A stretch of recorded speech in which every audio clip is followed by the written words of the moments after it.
Lars Enarson here with an update from the war in Israel, day 735. It is Friday, October 10.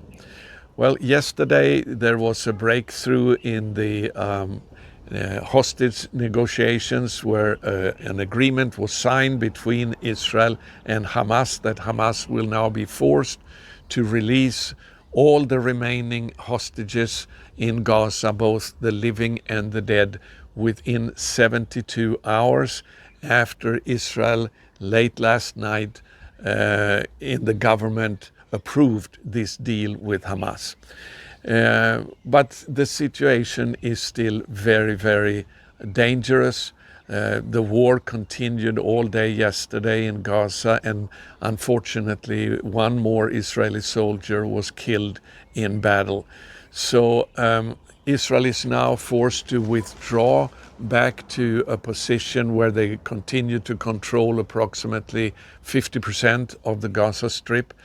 And Hamas has now 74 hours or 72 hours to make sure that all the hostages are handed over to Israel, both living and dead.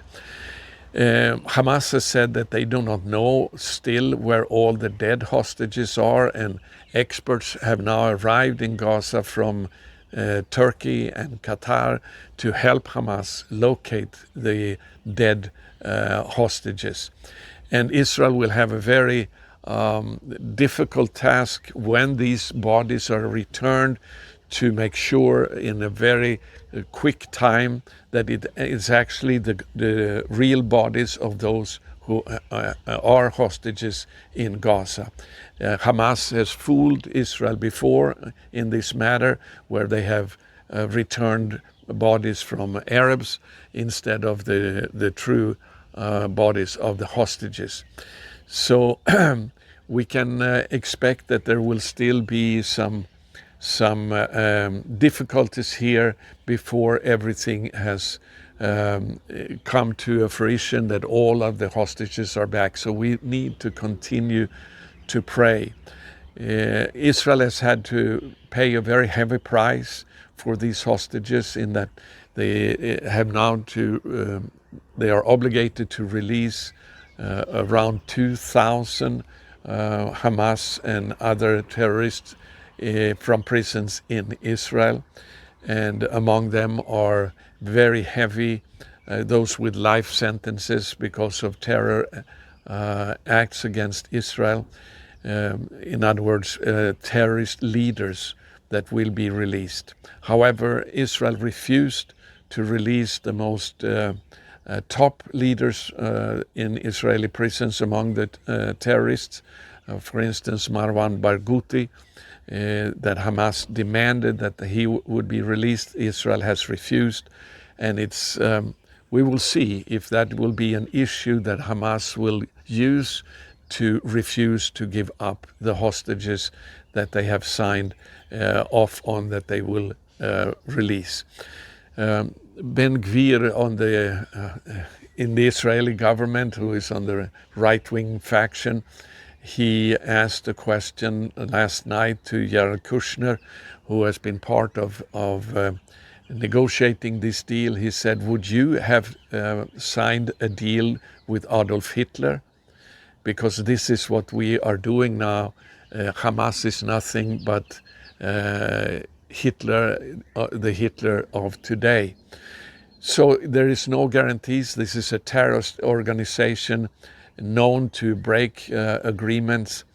And it is very important to continue also to pray concerning the next phase in this so-called peace deal that President Trump has proposed.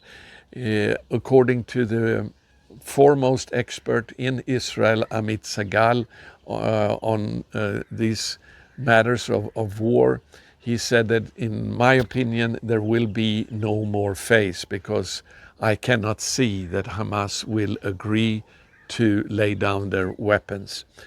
So we will see what will happen if Hamas will not disarm. How will Israel continue to act in Gaza?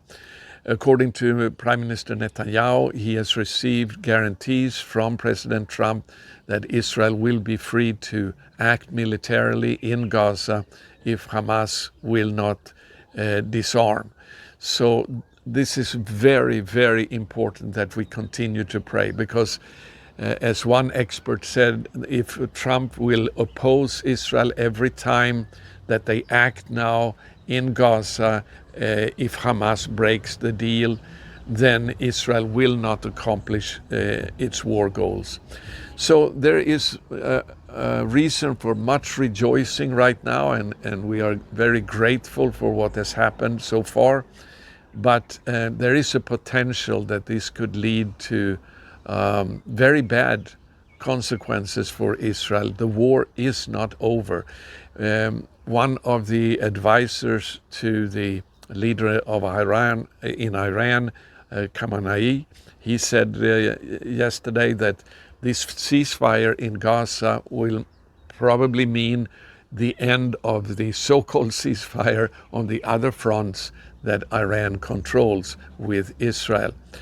Of course, there has never been any real ceasefire on the other fronts, but it indicates that Iran is interested to begin acting more aggressively towards Israel if the Gaza front would become quiet. So the war is continuing, and we need to continue to pray. Pray for much wisdom, that Israel will be free to act if they need to, when Hamas most likely will break the agreements and refuse to disarm. Thank you for your continued prayers, and we will have to be very, very vigilant, especially in the next few days during these 72 hours, that Hamas truly will honor the agreement and release all the hostages. Nothing is over until the hostages have come back to Israel. So God bless you. Thank you for your prayers. Shalom from Israel.